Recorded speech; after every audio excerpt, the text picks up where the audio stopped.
Mr. President, coincidentally, last Friday, you and I made a trip to Chicago. Senator Padilla, as chairman of the Immigration Subcommittee of Judiciary, joined me in visiting one of the most amazing neighborhoods in the city. We spent the day in Little Village, a neighborhood in the southwest part of the city known as the Mexican capital of the Midwest. During our visit, we walked down 26th Street, the commercial heart of Little Village. It's lined with more than 100 family-owned shops and restaurants. People travel from all over the country to try their homemade tamales, stop for the quinceañera dresses, experience a little slice of Mexico right here in America. Families who own the businesses on 26th Street are proof that the American dream is alive and well. Remember La Chiquita Grocery? To think that the founder, I guess it was almost 35 years ago, took the venture of opening a grocery store, now has 7 or 8 of them in the region, and they are so proud of their store, this anchor store that we were guests in, to show us all the things that were available to folks living in the neighborhood. Whether these folks arrived in our country a few years ago or a few generations ago, these families contribute to the economic vitality of the city of Chicago every day. Little Village that we visited is a major economic engine in Chicago. That 2-mile stretch of 26th Street is the second highest grossing shopping district in all of Chicago. And those family-run businesses generate nearly $1 billion in sales each year. Bilingual communities like Little Village make America richer, stronger, culturally and economically. They're living proof that immigrants are still an essential part of America's future. And there are millions of people who've been contributing to our economy and our communities for years, but they've been left behind by our broken immigration system.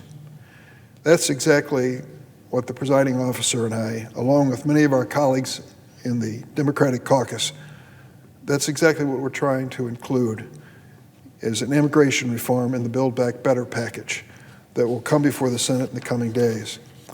Let me tell you about one of these immigrants that we're focused on. Roughly 10 miles south of where Senator Padilla and I toured Little Village, there's a trauma center, Advocate Christ Medical Center. It's one of the busiest in Chicago's South Side. One of the doctors who recently completed his residency in that trauma center is Dr. Manuel Bernal Meja. During this pandemic, Dr. Bernal has been saving lives every day in the emergency room. He cared for Chicagoans at all stages of life, from delivering babies to providing comfort to patients during their last moments. And he's cared for more COVID patients than he can count. It is in our country that Dr. Bernal works every day to take care of our friends and loved ones. It is in our country that Dr. Bernal graduated from college and medical school. And it's in our country that Dr. Bernal has lived since he was 2 years old. Despite that, Dr. Bernal, who is now an emergency room physician in nearby Rockford, has still been left behind by our broken immigration system, and there are thousands more just like him. According to the definition established by former President Trump, there are more than 200,000 DACA recipients that have served as, quote, essential critical infrastructure workers during the pandemic. That includes more than 40,000 healthcare workers like Dr. Bernal. Some of them work in emergency rooms like him, others as nurses, paramedics, respiratory therapists. So let's ask a basic question when it comes to immigration. Would America be better? Would Illinois be better? Would Chicago be better without Dr. Bernal? All of the dreamers who are working every day to save American lives in our hospitals? I don't think so. For dreamers like Dr. Bernal, DACA has been a lifeline. It's given them a chance to give back to the only home they've ever known. But we all know DACA is not a permanent solution. The reality is dreamers have been standing on shaky ground for far too long.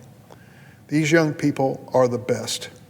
They defend us as members of our military, care for our parents and family members as home health aides, and they teach our children in school. But because Congress has failed to fix our broken immigration system, dreamers with DACA can only plan their lives in 2-year increments. And every day they live in fear that the rug's going to be pulled out from under them any moment. It happened under President Trump. He tried to eliminate the program. It was finally saved at the highest court in the land across the street in the Supreme Court. Dreamers and immigrants like them who give everything they can to our country deserve a path to legal status. The fact is, their future is our future. As I mentioned, the budget reconciliation package the Senate's expected to vote on soon contains President Biden's Build Back Better plan, a blueprint for our nation to mount an enduring economic recovery. The proposals included in that plan would supercharge our economy by cutting taxes for working families, making child care, health care, and transportation more affordable, providing a path to legal status for undocumented immigrants. Let me say that another way. Immigration reform will drive our nation's economic recovery for years to come. A pathway to legal status for Dreamers, TPS recipients, and essential workers could boost our nation's GDP by $1.5 trillion over the next 10 years.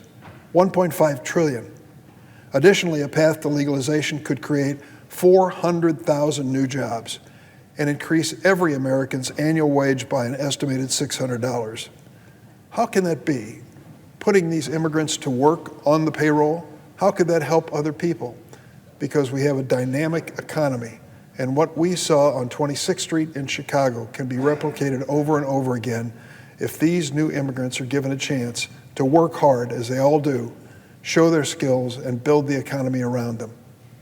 Our nation's leaving billions, if not trillions of dollars on the table by failing to fix our broken immigration system. Earlier this month, the White House published a report that found that providing a path to permanent legal status would, quote, allow currently unauthorized immigrants to pursue and accept jobs for which their skills are well suited. Many of these immigrants are of prime working age, which means they can help grow our nation's tax base for the foreseeable future. That's money that can go towards shoring up Social Security, Medicare, and funding our nation's priorities. In fact, leading economists have argued that America needs immigrants to keep these programs solvent. In the words of Mark Zandi, Moody's chief economist, the United States is, quote, not going to be able to address our fiscal problems if we don't change our policy with regard to immigration. He's not alone. Other economists agree.